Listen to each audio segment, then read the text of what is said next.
하나님께서 사용하시는 도구. 한번 읽어보겠습니다. 다 같이 시작. 네, 다시 한번 하겠습니다. 시작. 예. 사도행전 8장으로 이제 넘어가서 이제 보겠습니다. 기도합니다. 사울은 그가 죽임 당함을 마땅히 여기더라. 그날에 예루살렘에 있는 교회에 큰 박해가 있어 사도 외에는 다 유대와 사마리아 모든 땅으로 흩어지니라.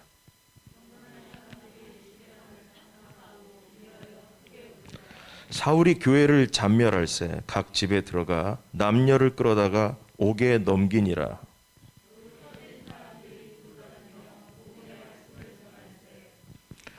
빌립이 사마리아 성에 내려가 그리스도를 백성에게 전파하니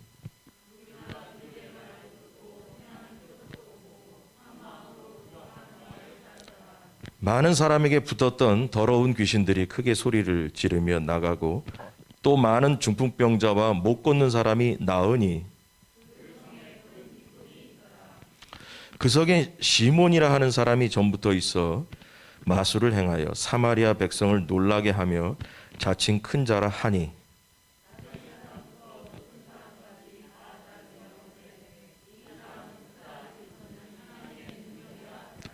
오랫동안 그 마술에 놀랐으므로 그들이 따르더니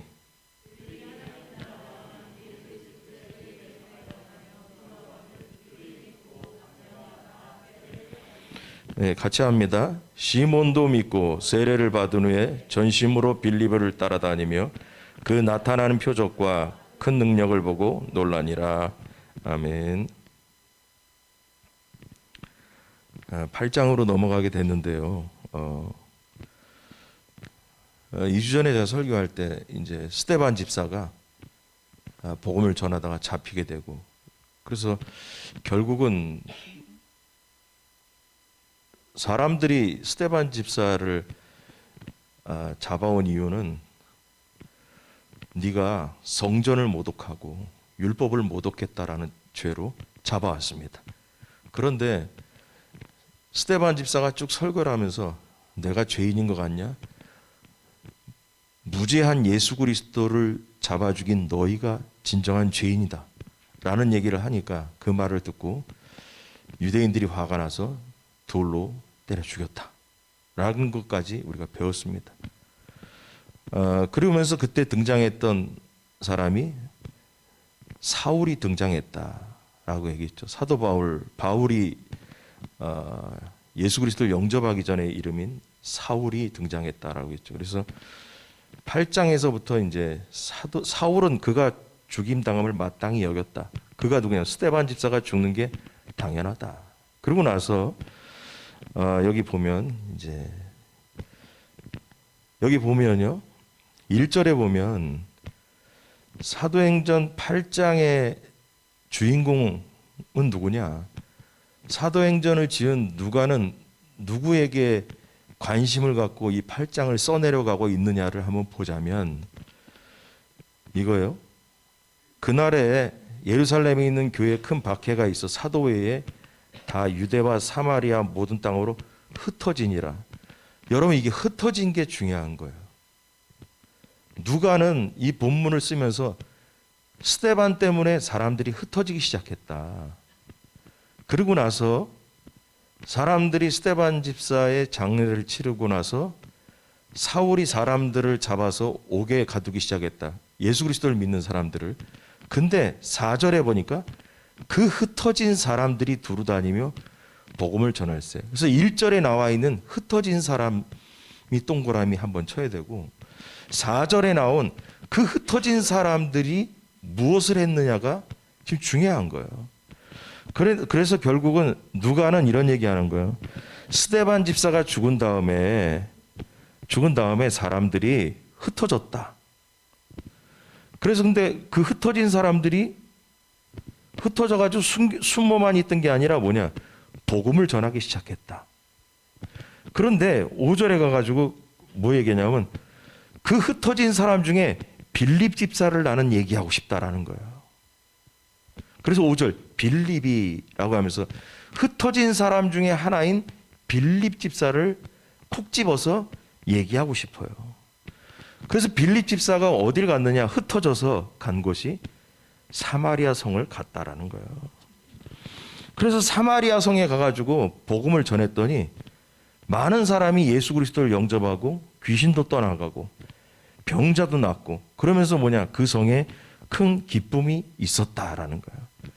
근데 거기서 중요한 이야기가 뭐냐면 시몬이라고 하는 마술사가 있었는데 이 사람이 사마리아 성에서 유력한 어떤 영향력이 있는 사람이었다. 근데 그 사람도 뭐냐? 빌립 집사에게 복음을 듣고 예수 그리스도를 영접하게 됐다라는 거예요.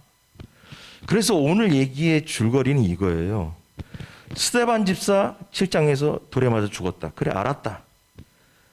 그 스데반 집사가 돌에 맞아 죽고 나니까 사람들이 무서워가지고 자기도 돌에 맞을까 봐 흩어지기 시작했다. 흩어지기 시작했는데 그 사람들이 흩어져가지고 어디 가서 숨어져가지고 숨겨가지고 어디 조용히 살 게 아니라 그 사람들이 흩어진 상태에서 복음을 전하기 시작했다라는 거예요. 근데 누가는 뭐냐면 그 흩어진 사람 중에 나는 빌립 집사를 설명하고 싶다. 그 빌립 집사가 사마리아 성에 가지고 복음을 전했는데 복음이 사마리아 성에 잘 들어가더라라는 거예요. 자, 그러면은 여기서 문제 제기할 게 있어요. 뭐냐면 아니 스데반 집사 이후로 한두 명이 아니라 여기 성경에 보니까 사도들만 예루살렘에 남아있고 나머지 평신도들은 다 나갔다는 거예요. 무서워서. 그러면 다 흩어졌는데 사마리아 성만 갔겠어요? 다른 데도 많이 갔을 거 아니에요. 근데 왜 누가는 사마리아 성을 콕 집어서 빌립을 나는 얘기하고 싶다라고 얘기했을까? 여러분, 이게 중요한 거예요. 이게 성경에는 지금 설명되어 있지 않죠. 그런데 뭐냐면 이 본문을 보면서 왜 흩어진 사람들이 그 당시에 수백 수천 군데로 도망을 갔을 거 아니냐, 흩어졌을 거 아니냐, 잡히면 자기도 죽을까 봐. 그런데 왜 누가복음과 사도행전을 지은 이 누가는 사도행전을 이 광경을 얘기하면서 사마리아 성을, 그 많은 도시 중에서 사마리아 성을 간 빌립 집사를 찝어서 얘기하고 싶었을까? 여러분, 이게 중요한 거예요. 왜 중요하냐? 미리 설교를 다 얘기해버리는 거나 마찬가지처럼 설명하면 이런 거예요. 스데반 집사 사건이 있기 전까지는 예수 그리스도를 믿는 초기 기독교인들이 예루살렘을 떠나지 않았어요.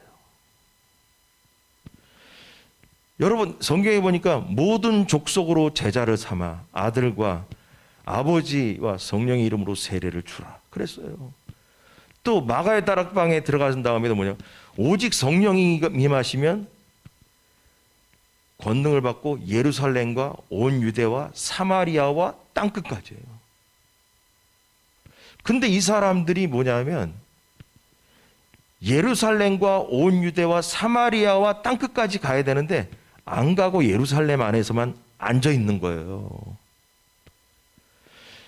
앉아 있기 때문에 뭐냐면 사마리아와 땅끝까지 가야 되는 사건이 필요했던 거예요. 이 사람들은 무슨 생각으로 그러면 안 나갔냐? 사마리아가 선교지의 제1번 순서인데 나가지 않은 이유가 있어요. 이거는 사마리아에 대한 이야기는 제가 여러분에게 너무 많이 얘기했어요. 이스라엘은 우리나라와 같은 환경에 처해 있어요. 뭐냐 하면 옛날부터 우리나라 북한과 남한이 있는 것처럼 이스라엘도 북쪽이 있고 남유다가 있어요. 그래서 솔로몬 시절에 북이스라엘이라 하고 남유다에서 반이 이스라엘이 쪼개졌어요. 솔로몬의 아들 르호보암이 남쪽 유다를 쪼개 먹으면서 거기에 수도 예루살렘의 왕이 됐어요. 그런데 그때 여로보암이라는 신하가 그때 우리말로 구테타를 일으켜가지고 북이스라엘을 설립을 했죠. 거기에 수도가 사마리아예요. 그래서 하나님의 이 정통성은 솔로몬의 아들 쪽인 남한 쪽, 남유다를 통해서 영성이 내려오는 거고, 북쪽 사람들은 아수르가 쳐들어와서 어떻게 해버리냐면 아수르의 식민지 정책은 혼혈 정책을 만드는 거예요. 히브리 유대인의 그 피를 다른 민족들과 결혼을 시킴으로 인해 가지고 유대인의 씨를 말려버리는 거예요. 그래서 북이스라엘 사마리아에 있는 사람들은 혼혈 족속이 돼버린 거예요. 그래서 이스라엘 백성들은 이스라엘 백성이라고 얘기하면 남쪽에 있는 사람들을 얘기하는 거예요. 남한. 그 남쪽에 있는 사람들, 예수님과 그 당대 그 사람들은 북쪽에 있는 사마리아 성에 있는 사람들을 쉽게 얘기하면 이런 거예요. 재수 없는 사람들로 여겼어요. 그래서 예수님 당시에도 사마리아 성을 안 가는 거예요. 근데 예수님이 사마리아 수가성에 가서 여인에게 우물가에서 복음을 전하잖아요. 모든 유대인은 북쪽에 있는 사마리아를 재수 없다고 안 가는데 예수님만은 거기를 찾아가서 복음을 전하는 거예요. 그런데 이번 사건에서도 보면은 복음이 예루살렘과 온 유다와 사마리아와 땅끝까지 가야 되는데 먼저 뭐가 되냐? 예루살렘은 지금 스데반 집사와 더불어 복음이 나갔어요. 예루살렘 성은. 사마리아로 복음이 안 나가고 있는 거예요. 이때 스데반 집사의 죽음을 통해서 사마리아로 등장한 사람이, 흩어진 사람이 누구냐? 빌립 집사였다라는 거예요. 여러분, 이렇게 돼가지고 복음이 예루살렘 안에만 주저앉아 있었던 그 사건이 사마리아로, 그 다음에 뭐냐면 사도 바울을 통해서 땅끝까지 나가기 시작했다라는 거죠. 이걸 통해 가지고 우리는 이제 설교를 풀어 가겠는데, 그래가지고 이 스데반 집사의 죽음을 통해 가지고 사람들이 자기들도 돌에 맞아 죽을 수 있겠다라는 걱정이 생겼죠. 걱정이 생겼어요. 그래서 이 관점에서 제가 설교 주면 생각하면 이런 거예요. 아니, 스데반 집사 복음 전하다가 돌에 맞아 죽은 판인데 하나님은 뭐 하시나? 아니, 하나님은 우리 같은 성도들을 그냥 보호 안 해주고 왜 스데반 집사 돌에 맞아 죽게끔 저렇게 놔두나? 여러분, 이런 생각을 가질 수도 있잖아요. 그런 생각들을 가지면서 죽는 게 두려워서 여러분 예루살렘을 떠나기 시작했던 거예요. 맨 처음부터 복음 전하자고 떠났겠어요? 스데반 사건을 통해서 뭐냐? 나도 잘못하면 걸리면 죽겠다라는 생각이 먼저 들지. 그래서 이제 일단 무서워서 떠나기로 시작했어요. 그런데 이 사건으로 인해서 이상한 일이 발생된 게 바로 뭐냐? 복음이 펼쳐지기 시작했다라는 거예요. 여러분, 사람에게 좋지 않아 보이는 일들도 하나님의 섭리 속에서는 가장 선한 방법의 사건이 날 수 있는 거예요. 오늘 이것을 배우는 거예요. 이거 너무 중요한 얘기예요. 예루살렘 교회가 핍박당한 일도 그렇습니다. 핍박당하고 고난당하는 것을 좋아하는 사람이 어디 있겠어요? 의도적으로 고난을 자초하는 사람이 어디 있겠어요? 하지만 하나님은 핍박과 고난을 통해서도 복음이 나가게 하신다라는 거예요. 평탄하고 고난도 없고 평화로운 상황에서 모든 것이 잘 돌아갈 때만 복음이 나가는 거라고 우리는 생각하기 쉽지만 성경을 보니까 아니더라. 고난 속에서도 하나님의 일이 더 펼쳐지고 있더라. 이걸 우리는 알아야 된다는 것입니다. 여러분, 그래서 평강 가운데 복음이 펴진 것이 아니라 고난 가운데 복음이 퍼지기 시작했다는 거예요. 이거 얼마나 이상한 일이에요. 그래서 하나님을 만나는 일은 있잖아요. 희한한 일이, 기적이 일어날 수밖에 없다는 얘기를 누누이 얘기하는 거예요. 우리는 맨날 쉽게 얘기해서 등 따스고 배불러야만 모든 것이 잘 돌아가는 줄 알고 있어요. 그런데 여기 보니까 스데반이 돌에 맞아 죽는 상황에서 복음이 나갔다라는 거예요. 자, 그래서 이걸 보면서 우리가 첫 번째 뭐냐? 오늘 제목이 뭐냐 하면 하나님께서 사용하시는 도구가 뭐냐? 이거를 배우는 시간인데 1번, 하나님은요 상황을 사용하시는 하나님. 다 같이 시작. 다시 한번 시작.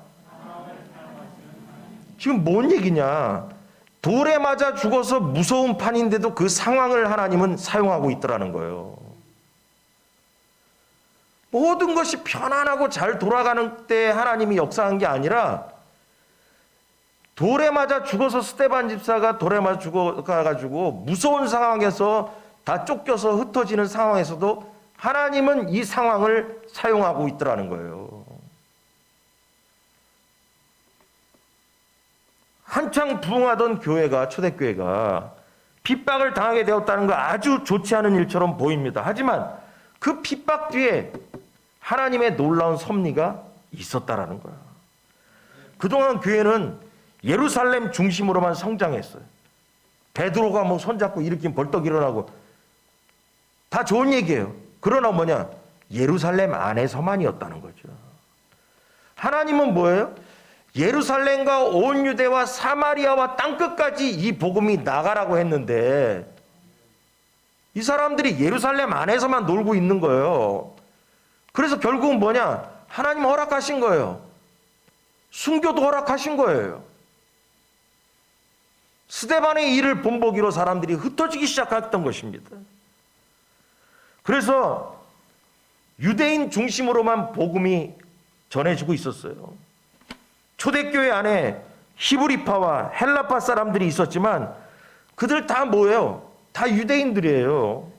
아직까지 이방인들에게는 복음을 전해지지 않았어요.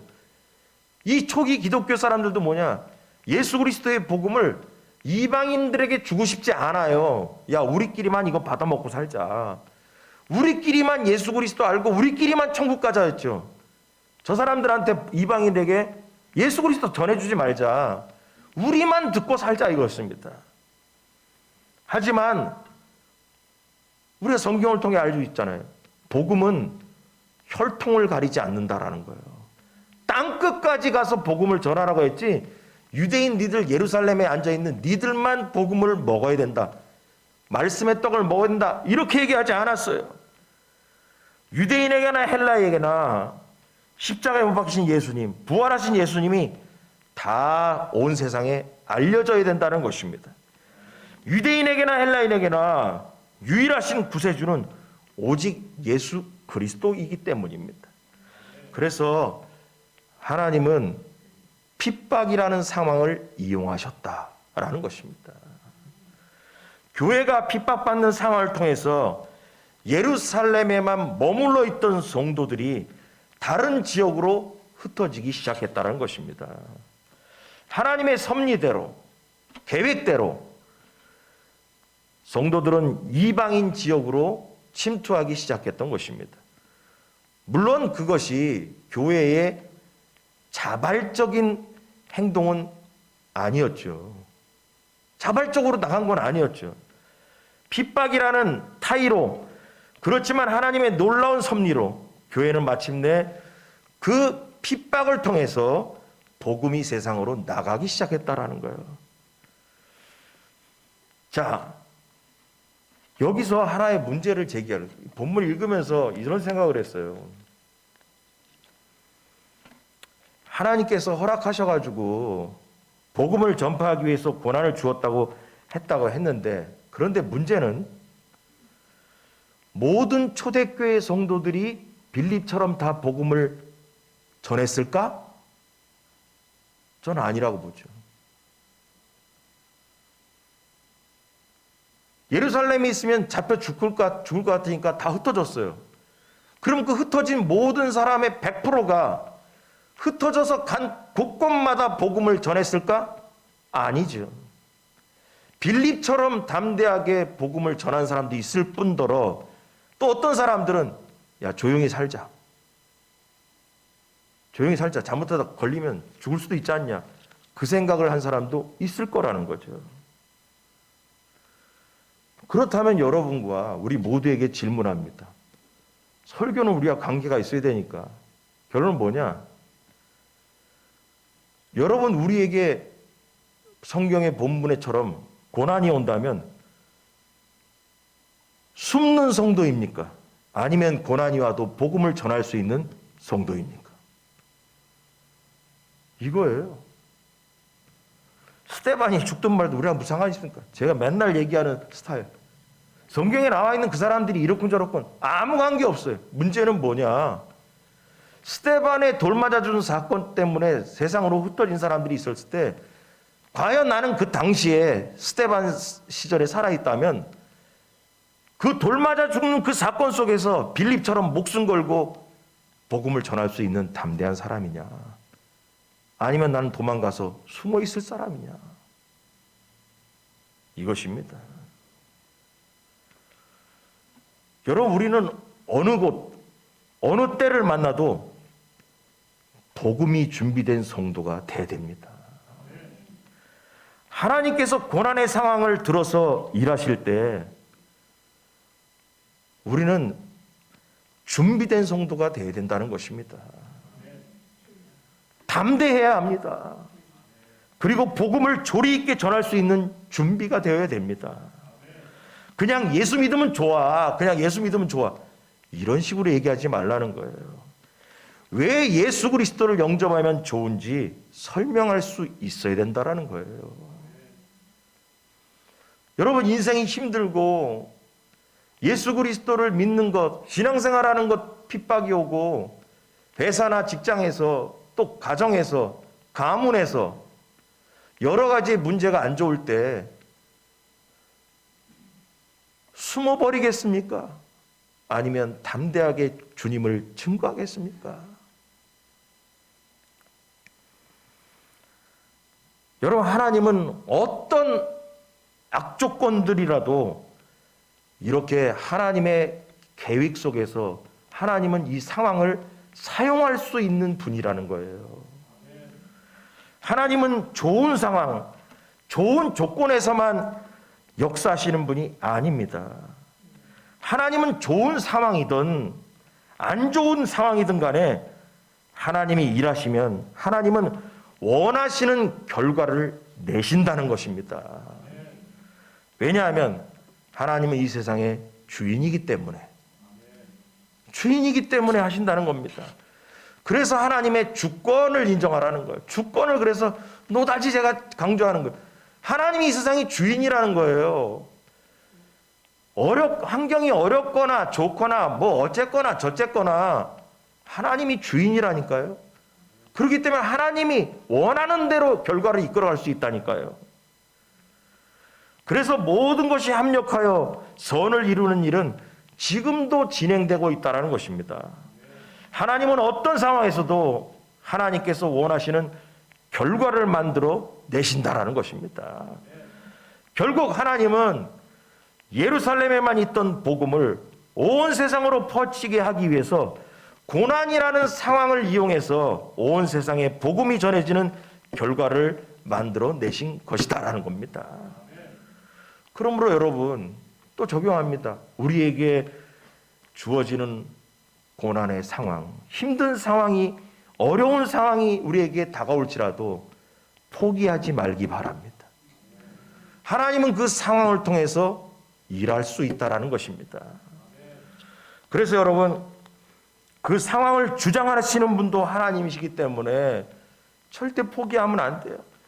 만약에 우리가 살면서 어려운 상황, 고난의 상황, 이것저것 내 생각대로 안 풀리는 상황이 우리에게 다가올지라도 그 상황에 여러분 말로써 시험 들면 안 됩니다. 뭐든지 막히고 어쩌고 해봐요. 그럼 말로써 하나님 어디 갔는지, 하나님 뭐 하시냐, 이거 하나님 계시는 거냐 마냐, 이거 뭐 어쩌고저쩌고 하면서 신앙적이지 않은 말들을 막 쏟아낼 때가 있어요. 부정적인 말을 하면 절대 안 됩니다. 그때를 하나님께서 내려다보고 계십니다. 스데반 집사의 돌로 맞아 죽는 상황에서도 하나님의 눈은 그 상황을 긍정적으로 내려다보는 믿음의 사람들을 찾고 있다는 것입니다. 여러분, 필리핀 가서도 태풍이 제가 이렇게 경험한 바가 없어서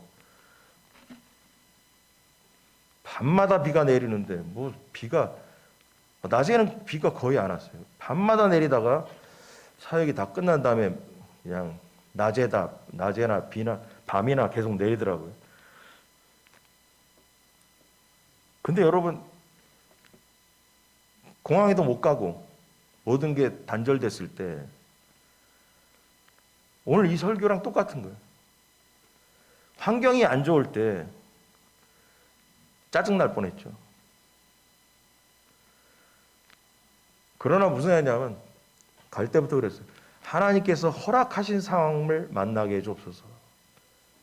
허락하신 상황. 허락하신 상황이에요. 허락하신 상황. 그래서 긍정적으로 생각하자 그래서 느긋하게 생각하고 말로 은혜를 까먹지 않기 위해서 하나님께서 허락하신 상황. 허락하신 상황. 상황 속에서 그런 묵상 기도하면서 그 생각했어요. 하나님은 이 상황에서 나에게 뭘 원하실까? 이 상황 속에서 내가 어떻게 반응하느냐를 하나님은 지금 나를 내려보고 계신다.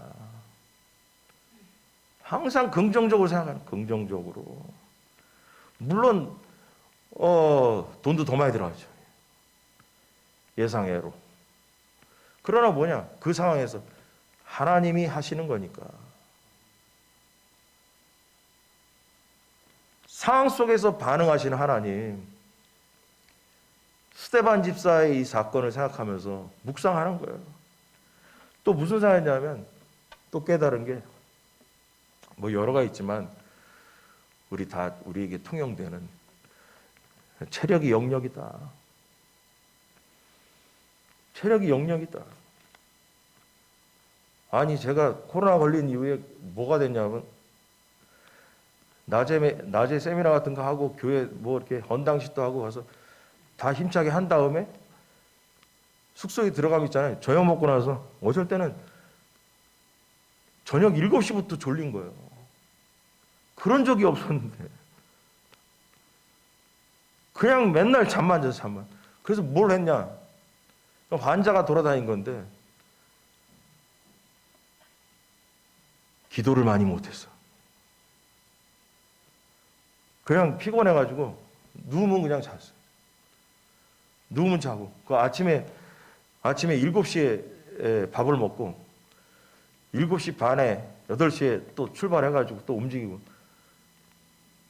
그리고 저녁에 한 6시쯤에 들어오고 그리고 밥 먹고 그대로 자고 그리고 또 돌아다니고 그러면서 뭐냐면 하나님을 찾을 개인적인 시간을 많이 못 가졌어요. 그래서 이게 몽롱해가지고 약만 계속 먹다 보니까 여러분 그래서 깨달았어요. 또 체력이 영역이다. 체력이 떨어지면 기도할 여유도 안 생겨. 여유도 안 생겨. 여러분 건강하시 바랍니다. 코로나 요새 또 다시 는다고 하는데 물론 뭐 가기 전에 누구라고 얘기는 못 하겠지만은 목사님 여기서 코로나 걸려서 미리 가시는 게 좋을 것 같습니다. 그 사람들과 마스크도 안 쓰고 다니는데 여기서 면역을 기르고 가야 되지 않게 면역을 기르고 갔습니다. 하여튼 예, 거기 가니까 마스크 안 쓰고 다녀. 마스크 구하기도 어렵고 그 사람들이 무슨 마스크 무슨 맨날 뭐 갈아 쓰는 것도 아니고 그냥 뭐 다 말 떠들고 다니는데 뭐 면역 길러서 갔는지 어떤지 모르겠지만 아무튼 그렇습니다.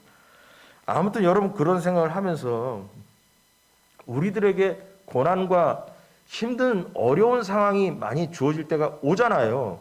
누구든지 온단 말이에요. 그럴 때마다 가장 우리가 하나님 앞에 영적 레이나망에 걸릴 수 있는 게 뭐냐? 입으로 죄를 지을 수 있어요. 부정적인 얘기라고. 하나님 이게 뭡니까? 이게 뭡니까 이거? 여러분 절대 떠들면 안 돼. 로마서에 나와 있어요. 마음으로 믿어 의에 이르고 입으로 시인하여 구원에 이른다고 그랬어요. 여러분 마음으로 갖고 있는 것과 입으로 뱉어내는 것은 펀치가 달라. 내가 설사 부정적인 마음이 들었더라도 말하지 말고 가만히 있어야 돼요.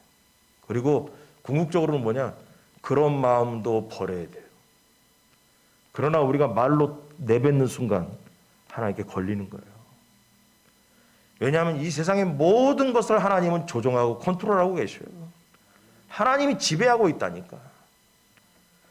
스데반 집사의 이 사건을 통해서도 빌립 집사 같은 사람은 사마리아 성에 온 유대와 사마리아와 땅끝까지 이것이 딱 떠오른 거예요. 그래, 모든 성도들이 안 가는 사마리아에 내가 가서 복음을 전해야겠다고 생각하고, 여러분 거기로는 도망간 게 아니라 빌립은 복음을 전하러 간 거예요.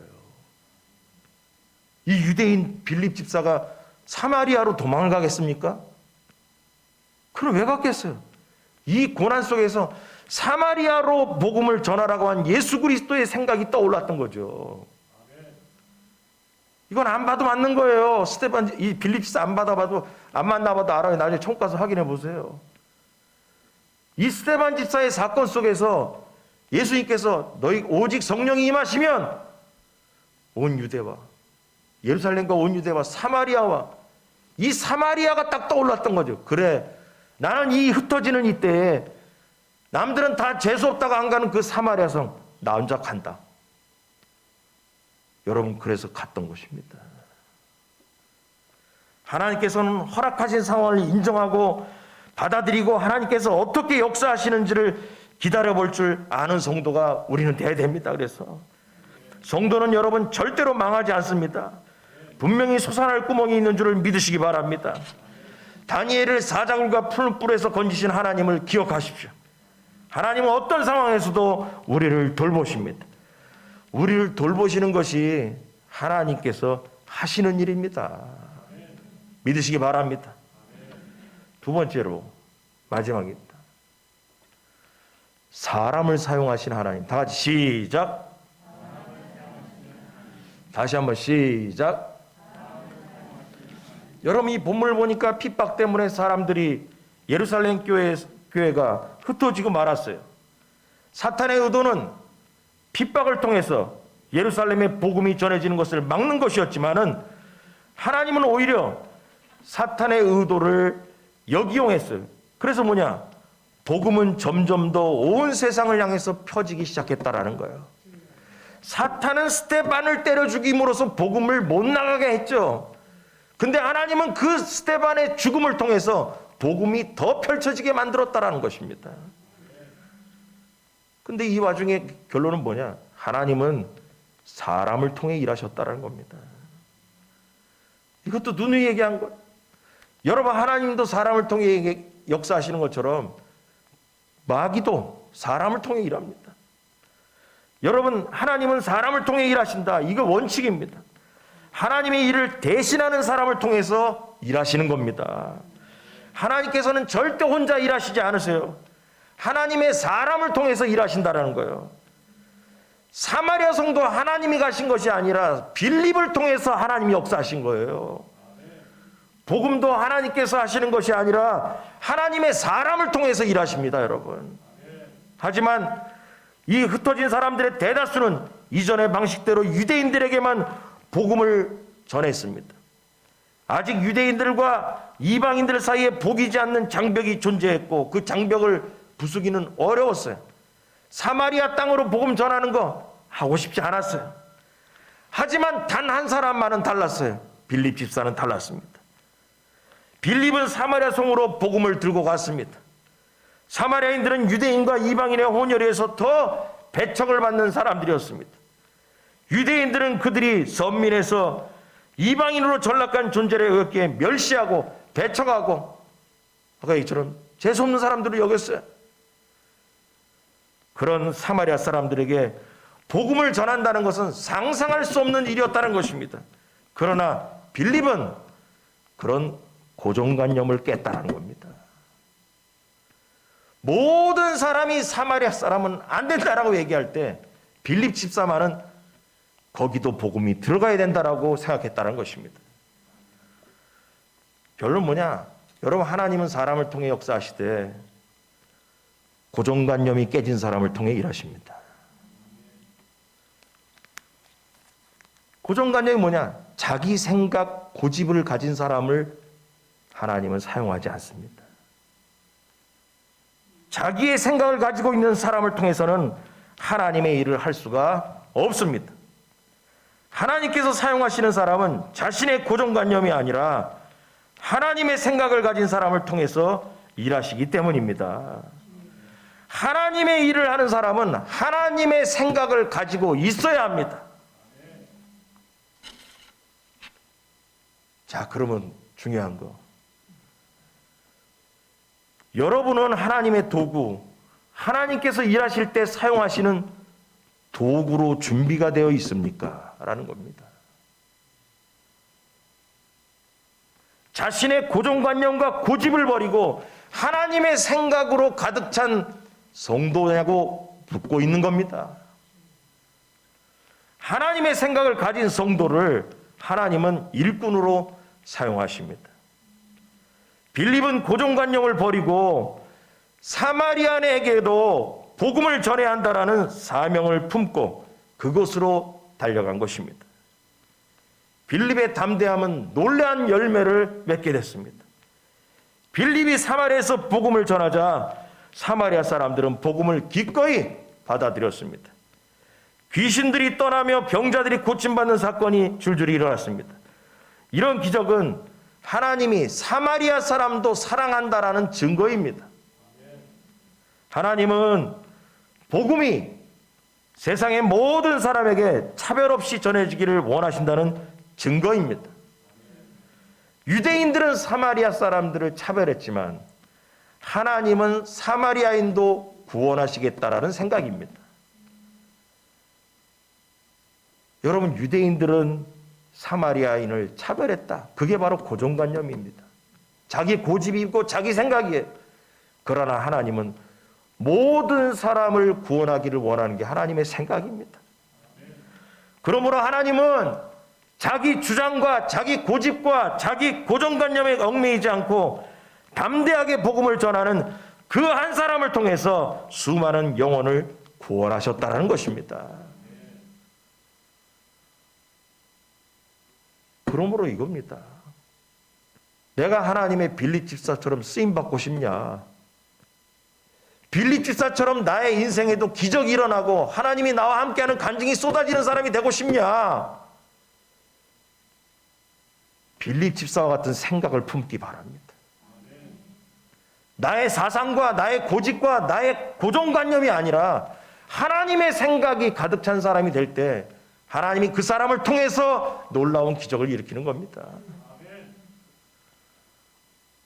그래서 하나님은 사람을 통해 역사한다. 맞다. 그러나 뭐냐? 하나님의 생각을 품은 사람을 선택해서 쓰신다라는 겁니다. 여러분, 하나님의 생각으로 가득 찬 여러분이 되길 주의로 이제 축원합니다. 그리고 여러분, 환경을 통해서도 비집고 튀어나와서 승리하는 여러분이 되길 주의 안전히 축원합니다. 기도하겠습니다.